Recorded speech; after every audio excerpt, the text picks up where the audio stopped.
think you already know that less than maybe 35% of students in Sri Lanka have access to computers and PCs, laptops for their education.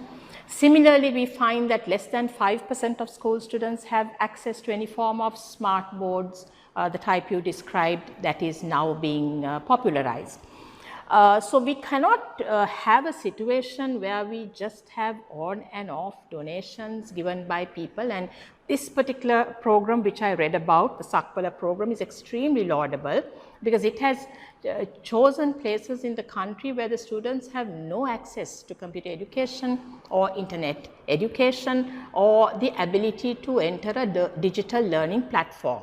This is the type of thing that the government has to launch.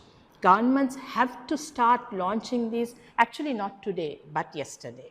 So unless students are in a position where they can access material on the internet, they can use a search engine, they are comfortable with using digital tools, they will never become digital literate.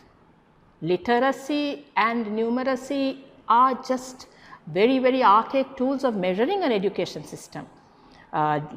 Like literacy would simply mean being able to simply read or simply write something. But digital literacy means you're able to actually use digital tools, use the internet, and be very comfortable in a digital learning platform. So definitely more and more programs like Sakpala should be launched, and I'm repeating again, this has to be done by the government. Whatever else is done by others will only support such an initiative. Today, the world is talking about education and artificial intelligence and how AI is introduced into the curricula. In countries like Singapore, primary school students are learning coding.